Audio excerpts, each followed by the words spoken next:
Avant de plonger dans cette histoire incroyable, pensez à vous abonner à la chaîne et à activer la cloche. Ici, chaque récit a quelque chose à dire, et vous ne voudrez pas en manquer un seul. Cette nuit-là, le vent hurlait à travers les collines du Montana, emportant avec lui la neige et le silence. Au milieu de ce vaste domaine isolé se dressait le manoir de Jonathan Miles, un milliardaire connu pour sa fortune colossale mais surtout pour sa solitude. Depuis la mort tragique de sa femme et de son fils dans un accident d'avion, il avait fermé son cœur au monde, se réfugiant dans son immense propriété, entouré seulement de ses chevaux et de ses souvenirs. Vers minuit, alors qu'il faisait sa ronde habituelle dans les écuries, il remarqua quelque chose d'étrange. Une faible lumière provenait de la vieille grange abandonnée qu'il n'utilisait plus depuis des années. Intrigué, il prit sa lampe torche et s'y rendit, croyant d'abord qu'un animal s'y était réfugié. Mais en poussant la porte grinçante, il s'immobilisa. Sur une botte de foin, recouverte d'une couverture trouée, deux petites filles dormaient profondément, serrées l'une contre l'autre pour se tenir chaud. Elles avaient à peine 8 ou 9 ans, les cheveux emmêlés, les joues couvertes de poussière. L'une d'elles tenait une poupée de chiffon dans ses bras, l'autre avait les larmes séchées sur son visage. Jonathan sentit son cœur se serrer. « Qui êtes-vous, bon sang ?» murmura-t-il en s'agenouillant près d'elle. Les fillettes se réveillèrent en sursaut, terrorisées. L'aînée tenta de se placer devant sa sœur, prête à la protéger. « S'il vous plaît, ne nous chassez pas, monsieur, supplia-t-elle d'une voix tremblante. On voulait juste dormir au chaud. On n'a nulle part où aller. » Le milliardaire resta silencieux un long moment. Leur ressemblance était troublante, pas seulement entre elles, mais avec quelqu'un d'autre. Quelqu'un qu'il avait aimé, et perdu. Il décida de les ramener au manoir, de leur donner à manger, puis d'appeler les services sociaux au matin.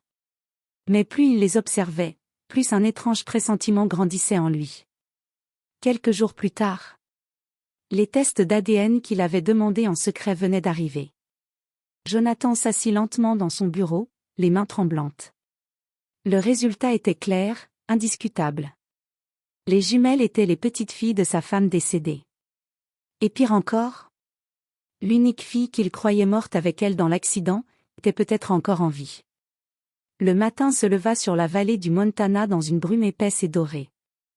Jonathan Miles, encore vêtu de la chemise froissée de la veille, contemplait par la grande baie vitrée les deux petites silhouettes jouant dans le jardin enneigé. Elle riait. Un rire clair, innocent, presque irréel dans cette demeure où, depuis des années, régnait le silence du deuil. Les jumelles s'appelaient Emily et Grace. Elles avaient passé les 3 derniers jours au manoir, réchauffées, nourries, vêtues de nouveaux manteaux. Jonathan avait d'abord cru qu'il ne s'agissait que d'un geste temporaire, un devoir moral. Mais, depuis qu'il avait reçu le résultat du test ADN, tout avait changé. Les jumelles portaient le même sang que sa femme défunte, Eleanor. Le même sourire. Les mêmes yeux gris-verts, si rares. Il ne s'agissait pas d'une coïncidence. Quelqu'un lui avait menti. Jonathan s'assit à son bureau et saisit la vieille photo encadrée de sa femme. Elle souriait, tenant par la main une fillette d'Alexandra Penn 5 ans, leur fille unique, Clara, qu'il croyait morte dans l'accident d'avion 11 ans plus tôt. Les secours n'avaient retrouvé que des débris, des fragments d'ADN supposés appartenir à elles deux. Et si tout cela avait été une mise en scène? Son cœur se mit à battre plus fort. Il prit le dossier, le relut encore une fois. Le laboratoire n'avait aucun doute, les enfants descendaient directement de Clara Miles. Mais comment? Clara n'avait que 18 ans lorsqu'elle avait disparu. Et les jumelles, aujourd'hui, en avaient 9. Jonathan se leva brusquement. « Ce n'est pas possible, murmura-t-il. » Une date s'imposa à lui, implacable, la chronologie concordait parfaitement. Clara aurait pu les avoir, peu avant sa disparition. Dans la cuisine, la gouvernante, Martha, servait du chocolat chaud aux fillettes. Émilie parlait peu, mais Grace, plus bavarde, racontait leur errance avec une naïveté déchirante. Maman disait qu'on devait toujours être sage. Elle disait qu'elle reviendrait, mais elle n'est jamais revenue. Jonathan, dissimulé dans l'ombre du couloir, sentit un frisson parcourir son dos. « Votre maman s'appelait comment ?» demanda doucement Martha. « Clara » répondit Grace. Clara Miles. La tasse que tenait la gouvernante se brisa au sol. Jonathan recula d'un pas, le souffle coupé.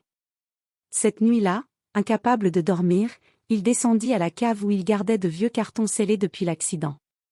Il en ouvrit un, les mains tremblantes. À l'intérieur, des dossiers d'assurance, des photos, et un objet qu'il n'avait pas vu depuis 11 ans, le journal intime de Clara. En tournant les pages jaunies, il découvrit des notes écrites à la hâte. Je ne peux pas leur dire la vérité. Maman me supplie de fuir. Quelqu'un nous menace. S'il m'arrive quelque chose, que papa sache que je l'aime. Jonathan sentit le sol se dérober sous ses pieds. Éléanore, sa femme, savait. Elle savait que leur fille était en danger. Il serra le carnet contre lui, le regard fixe. Et pour la première fois depuis des années, il jura qu'il ne s'arrêterait pas tant qu'il n'aurait pas découvert ce qui s'était réellement passé. Le lendemain matin, le soleil filtrait à travers les rideaux de soie du bureau, mais Jonathan n'avait pas dormi. Les cernes creusaient son visage, et son regard, autrefois froid et impénétrable, semblait hanté. Sur son bureau, le journal de Clara restait ouvert à la dernière page, celle où les mots tremblés disaient « Maman me supplie de fuir. Quelqu'un nous menace. » Ces mots tournaient en boucle dans son esprit. Qui les menaçait? Pourquoi Éléanore, sa femme, ne lui avait rien dit? Et surtout, comment leur fille, Clara, avait-elle survécu à l'accident que tout le monde croyait fatal? Dans la grande salle du manoir, les jumelles jouaient avec un vieux chien du domaine. Émilie, la plus réservée, observait souvent Jonathan à la dérobée.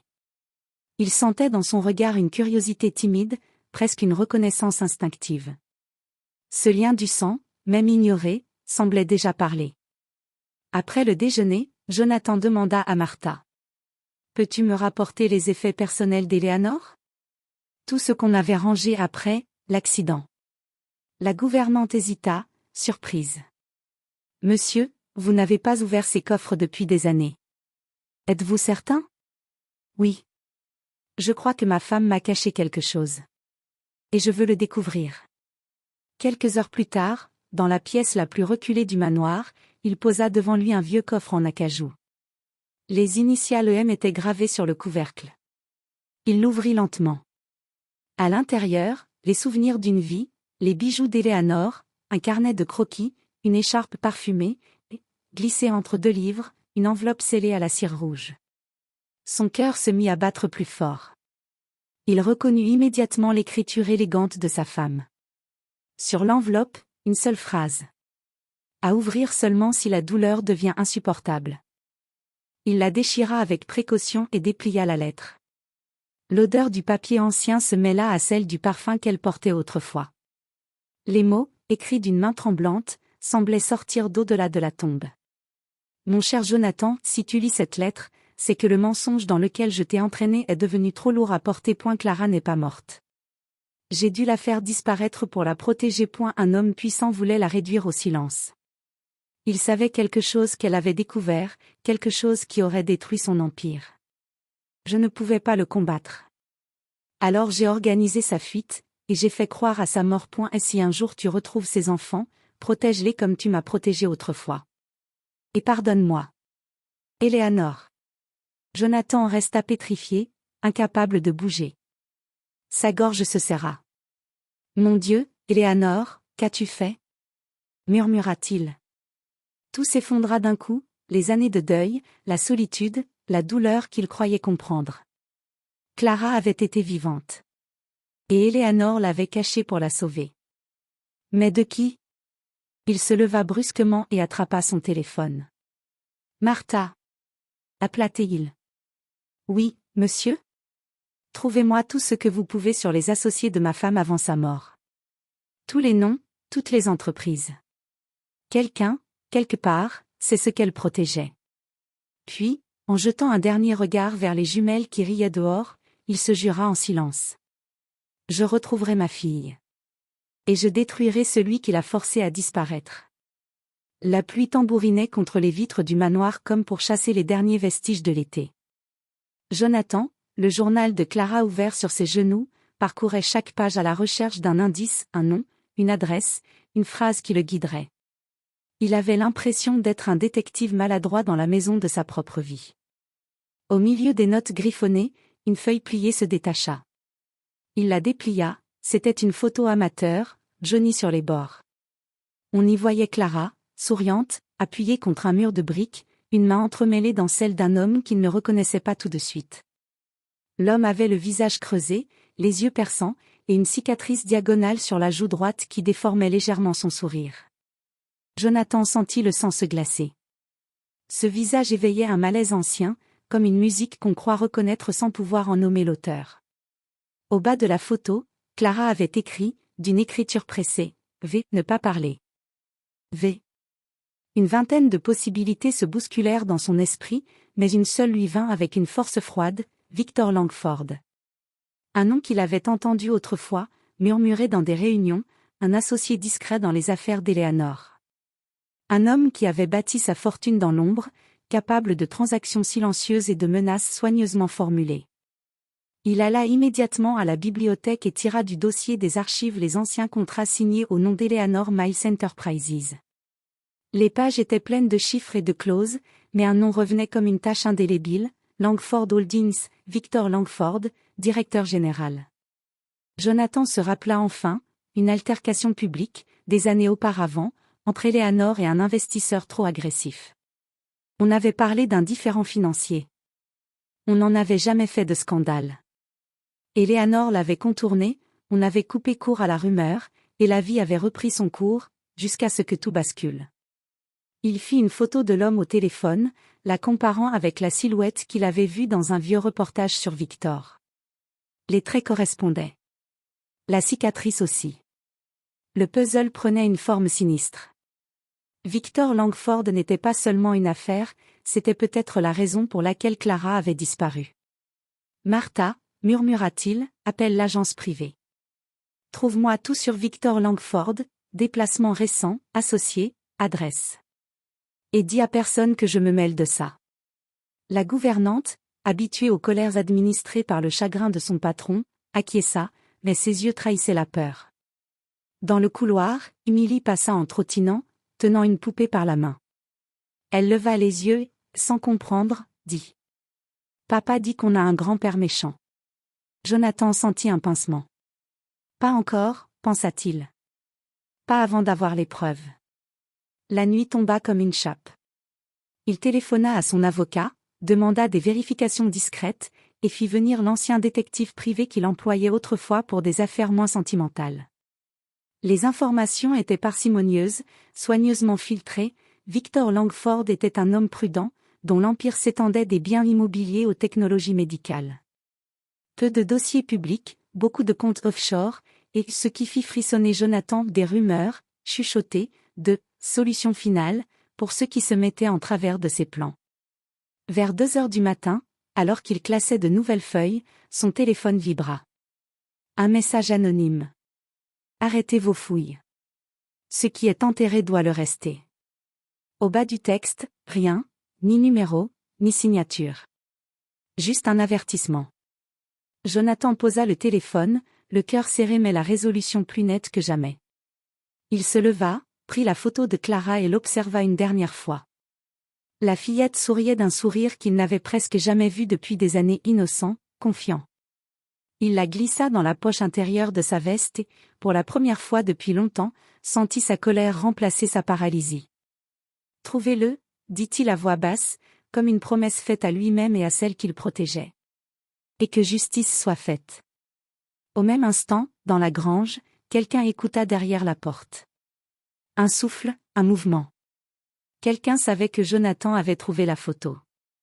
Et la nuit, complice, se referma sur des secrets que plusieurs souhaitaient garder enfouis.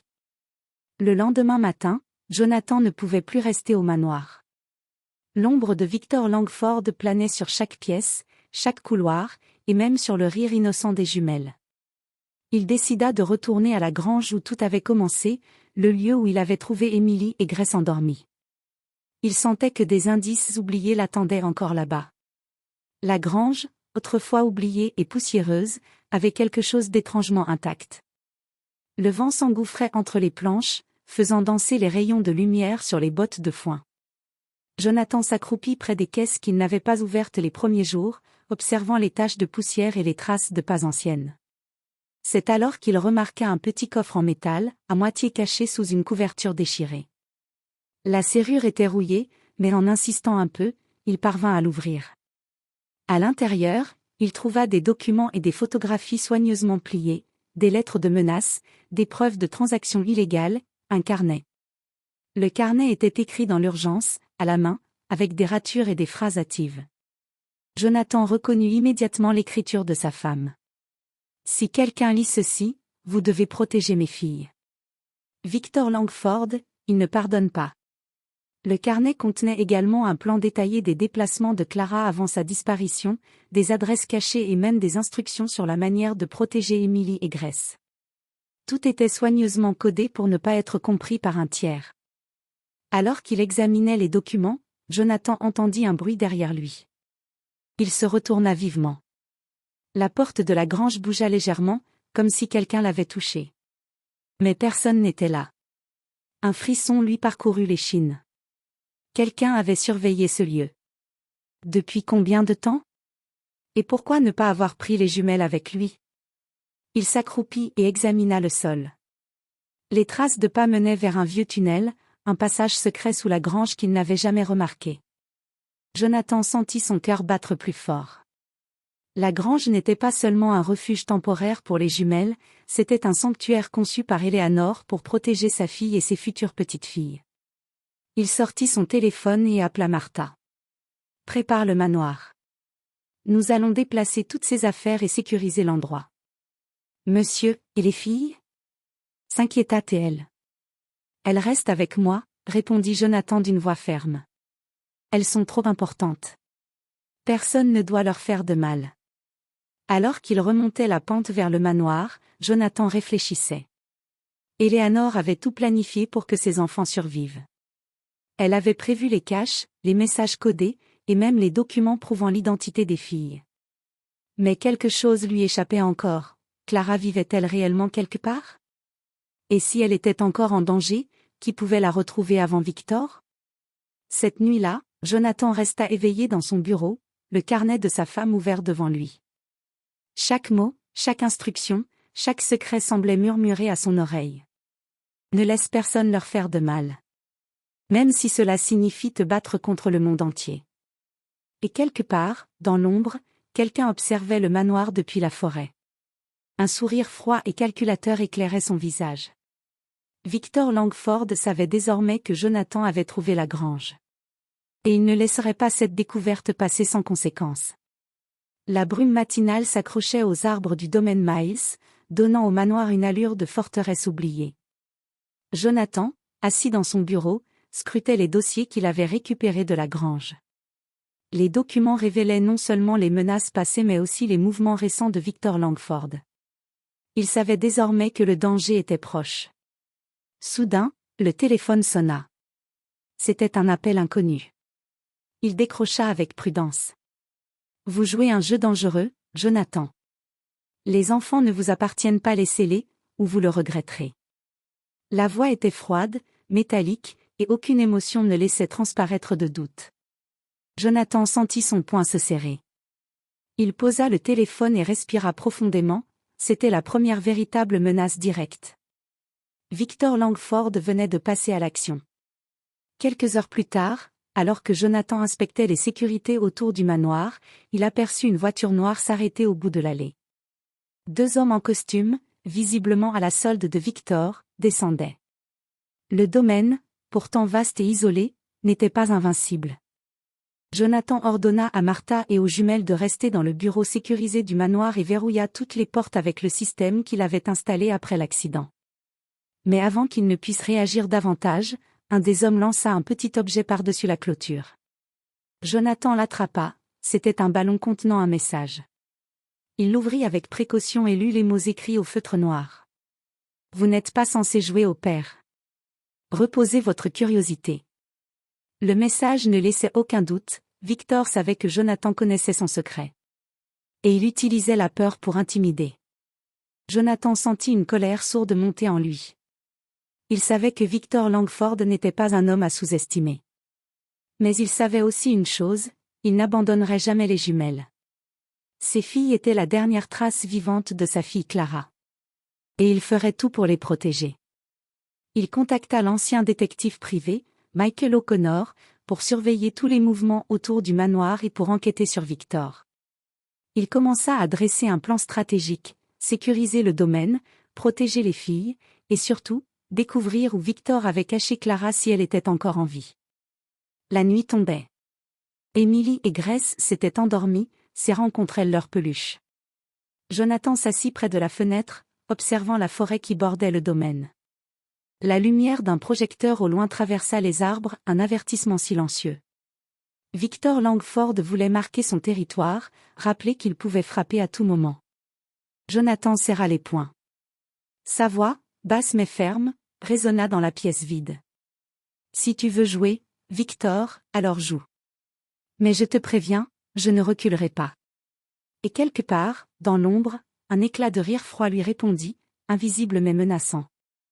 La guerre venait de commencer. La tension dans le manoir Miles était palpable. Jonathan savait que rester sur la défensive ne suffirait pas. Victor Langford avait fait son premier mouvement, et chaque minute perdue mettait Emily et Grace en danger. Il devait agir, et vite. Au lever du jour, Jonathan convoqua Michael O'Connor, l'ancien détective privé, dans la bibliothèque.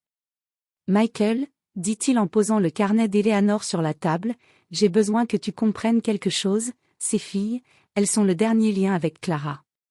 Et Victor Langford est prêt à tout pour les récupérer. » Michael hocha la tête. Il connaissait Victor de réputation.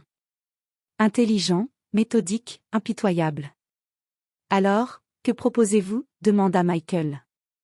Jonathan déplia une carte du domaine et pointa plusieurs endroits, la grange, le tunnel secret, le bureau sécurisé, et d'autres caches que Martha avait préparées depuis des années selon les instructions d'Eleanor.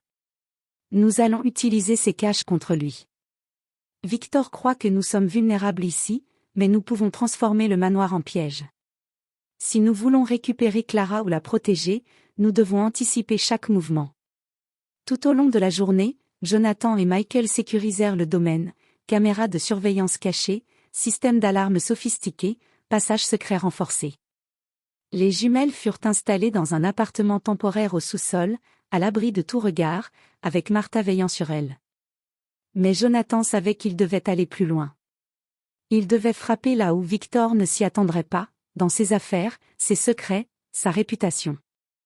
Il contacta discrètement les associés de confiance d'Eleanor et remit en place un réseau d'informations qu'elle avait soigneusement préparé, documents financiers compromettants, preuves de transactions illégales, et dossiers prouvant les menaces passées.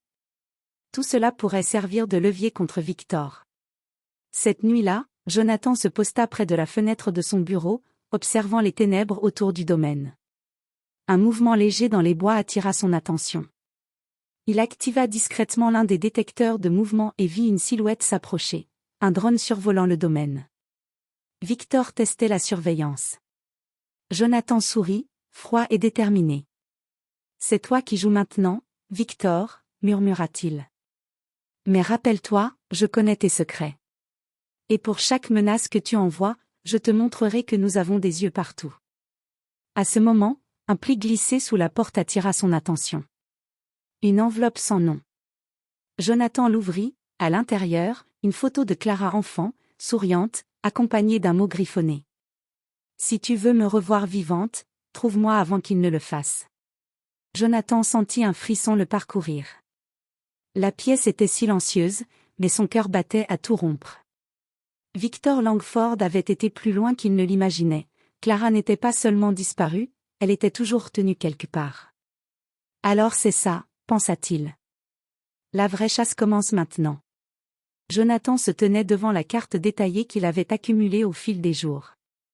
Chaque note, chaque adresse, chaque transaction de Victor Langford formait un réseau complexe, un véritable labyrinthe. Retrouver Clara serait une tâche ardue, Victor ne laissait jamais de traces, et chaque indice semblait se transformer en piège. Avec Michael à ses côtés, Jonathan commença par analyser les dernières activités de Victor. Ses investissements récents ne correspondaient pas à des entreprises ordinaires. Des bâtiments abandonnés, des entrepôts isolés, des zones rurales éloignées, tout indiquait des caches, des refuges où il pouvait retenir Clara ou, pire, la mettre en sécurité pour ses propres plans. Il joue avec nous comme un maître d'échecs, murmura Michael. Chaque mouvement est calculé pour que nous soyons toujours en retard d'une case. Jonathan hocha la tête, le visage tendu. Alors il est temps de jouer à son jeu. Mais à ma façon. Le premier lieu à visiter était un ancien entrepôt en périphérie de la ville, identifié grâce aux transactions financières de Victor. Jonathan et Michael arrivèrent de nuit, se glissant entre les ombres. Les caméras étaient nombreuses, mais grâce au système d'Eleanor et aux informations récoltées, ils purent neutraliser les dispositifs sans alerter personne. À l'intérieur, l'obscurité régnait. Jonathan sentit une tension presque palpable. Les murs étaient couverts de cartes, de plans et de notes griffonnées par Victor. Sur un tableau, plusieurs visages étaient entourés de rouge. Et au centre, un nom récurrent, Clara Miles. Alors il sait que nous cherchons, murmura Michael. Une voix froide retentit derrière eux. Je vous attendais. Jonathan se retourna et vit une silhouette dans l'ombre. Un homme grand, mince, les yeux perçants et la cicatrice sur la joue droite, Victor Langford. Son sourire était cruel, satisfait. Vous pensez vraiment pouvoir me devancer ? Demanda Victor en avançant lentement. Tout ce que vous trouverez, ce sera selon mes règles. Jonathan sentit une rage froide l'envahir. Clara est ma fille. Peu importe vos règles, Victor. Elle sortira de ce labyrinthe. Victor rit, un son qui résonnait comme du métal grinçant. Alors préparez-vous. Ce labyrinthe, c'est ma création. Et tout le monde qui y entre ne ressort pas indemne. Jonathan comprit alors l'ampleur de la bataille. Il ne s'agissait plus simplement de protéger les jumelles, il fallait affronter Victor directement, déjouer ses pièges, et retrouver Clara avant qu'il ne soit trop tard. Avant de repartir, Jonathan nota chaque détail dans un carnet, les indices laissés, les pièges potentiels, les schémas des mouvements de Victor. Il savait que cette partie ne serait pas seulement physique, mais intellectuelle. Michael, dit-il, nous devons penser comme lui, et être prêts à frapper là où il ne s'y attend pas. La nuit enveloppa la ville, et dans l'ombre, Victor observait. Un sourire mauvais sur les lèvres, il savait que la partie ne faisait que commencer. La pluie tombait dru sur la ville, lavant les rues et accentuant l'atmosphère de tension. Jonathan et Michael étaient en surveillance depuis 2 jours, suivant les rares indices laissés par Victor. Chaque mouvement semblait calculé, chaque silence chargé de menaces. Mais ils avaient enfin un entrepôt isolé à la périphérie, marqué par des transactions inhabituelles. Jonathan avançait prudemment, les jumelles étant toujours protégées au manoir. Il sentait le poids de chaque décision, un faux pas et Clara, s'il était encore vivant, pouvait être en danger. À l'extérieur de l'entrepôt, il observa les lieux, gardes postés, caméras, et un petit véhicule noir dans l'ombre. Victor n'avait rien laissé au hasard. C'est ici, murmura Jonathan. Prépare-toi. Michael hocha la tête. Tous deux entrèrent silencieusement par une trappe latérale, se glissant dans l'obscurité. À l'intérieur, le lieu était un véritable labyrinthe, cage métallique, passage secret, et affiche avec des notes codées. Et puis, dans une pièce faiblement éclairée, Jonathan aperçut une silhouette tremblante mais reconnaissable immédiatement. « Clara !» s'exclama-t-il. La jeune femme leva les yeux, incrédule, comme si elle croyait rêver. Jonathan s'élança vers elle et la serra dans ses bras, les larmes mêlées de soulagement et de colère. « Papa, je savais que tu viendrais », murmura Clara. Mais la joie fut brève. Une voix glaciale retentit derrière eux. Trop tard. Victor Langford apparut à l'entrée, accompagné de plusieurs hommes armés. Son sourire cruel ne laissait aucun doute sur ses intentions, il ne céderait pas si facilement. Jonathan se releva, plaçant Clara derrière lui. « Tu ne toucheras plus à elle, Victor. »« Jamais. » Victor ricana. « Oh, mais je dois dire que tu as été persévérant. Très persévérant. Dommage que ça ne suffise pas. » Alors commença une confrontation intense. Jonathan et Michael utilisaient chaque passage secret, chaque distraction pour neutraliser les gardes un par un, suivant les plans d'Eleanor. Clara, même effrayée, montrait une résilience impressionnante. Elle connaissait certaines cachettes et passages que sa mère avait planifiés pour les protéger. Après un affrontement tendu, Jonathan parvint à isoler Victor dans une pièce, le coinçant sans recours. « C'est fini, Victor. Laisse tomber, dit-il d'une voix glaciale. Victor, réalisant qu'il avait perdu, tenta un dernier coup de bluff.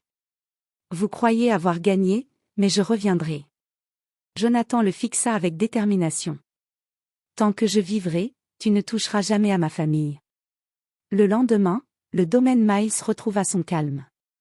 Clara était de retour, saine et sauve, et Emily et Grace jouaient dans le jardin avec un rire qui semblait effacer toutes les peines passées. Jonathan tenait sa fille dans ses bras, serrant les jumelles contre lui. Eleanor, à travers ses notes et son carnet, avait guidé Jonathan jusqu'ici. Son plan avait fonctionné, sa famille était protégée, et Victor Langford avait été neutralisé, du moins pour l'instant. Jonathan regarda le ciel au-dessus des collines, le soleil levant illuminant la neige fondante. Nous avons survécu à l'ombre, mais maintenant, nous sommes libres. Et personne ne nous séparera jamais. Le manoir, autrefois symbole de solitude et de deuil, était redevenu un foyer. Et pour Jonathan, Clara, Emily et Grace, chaque rire résonnait comme une promesse, le passé était derrière eux, l'avenir enfin entre leurs mains.